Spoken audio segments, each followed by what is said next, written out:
It is a proposal that's gotten nationwide attention, paying Black San Francisco adults $5 million each.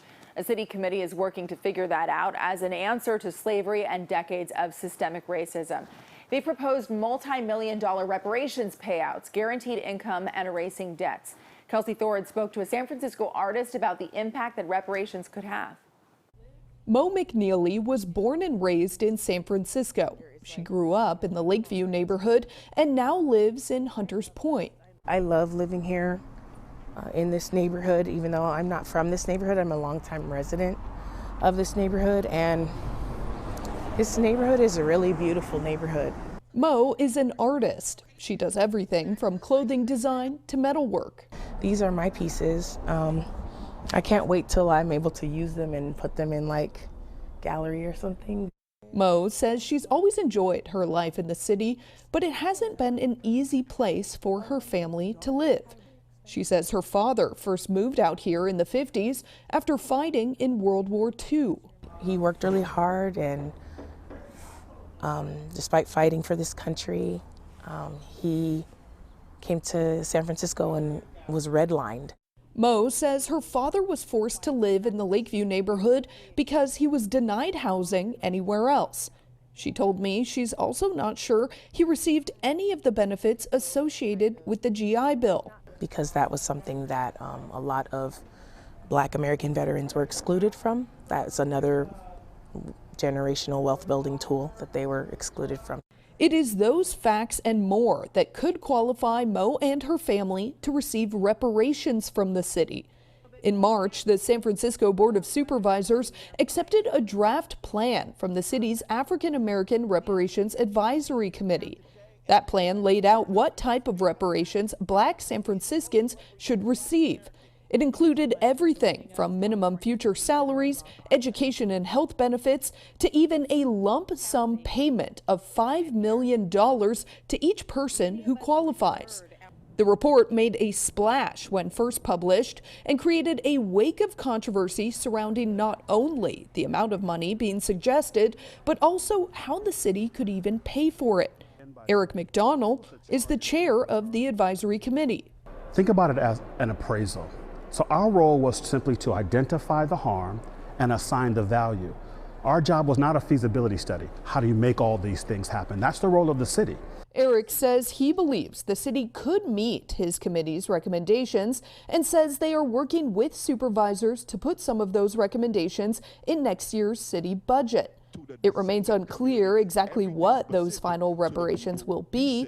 The city is still working to finalize the draft plan. Mo told me she hopes to one day soon get those reparations because she truly believes her family deserves them. It is a justice claim for all these things, for theft, for segregation and separation, for enslavement, for Jim Crow laws, for sharecropping, for convict leasing, for mass incarceration, for the war on drugs that was funded by the government. Mo told me she didn't think getting reparations would put her ahead. It would just make her equal. So what would she do if she actually received that $5 million? I will be buying a home here because the community here is beautiful. While she waits to see if that day ever comes, Mo told me she's just going to keep living her life, making art and doing what she can to stay in San Francisco.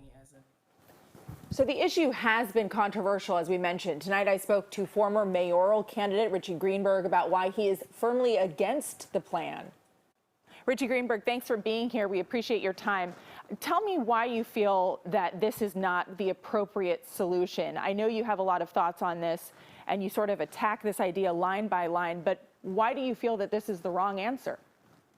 Well, it's a very complicated issue, actually, but the gist of it is that you have a 15-member committee, actually 14 members, that have worked for a year and a half. And what they have done, what they have come up with their draft reparations plan is something that mimics apartheid, that it is segregationist, it is unlawful, it is illegal, it violates numerous laws, the Constitution of the state of California, numerous provisions of the United States Constitution, the Civil Rights Act, and more. And this is extremely problematic.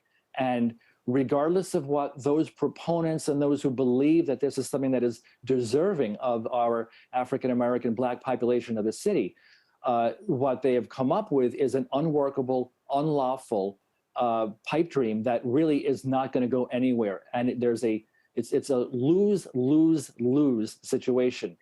Any of us that are against this law, against the plan, that come out publicly and oppose it in any way are going to be labeled as racist and other words that unfortunate is going to be coming out in the media and elsewhere. But also those who are expecting a big payoff, a big money payoff, they're going to be greatly disappointed because it's not something that they're going to get. It's unlawful, it's illegal. And the Board of Supervisors, City Hall leaders are also going to be made looking really bad because they've promised something that they cannot deliver on. So it is really a tragic plan that has been put forward. And it really is unfortunate. All right, Richie, thank you so much. We appreciate your time.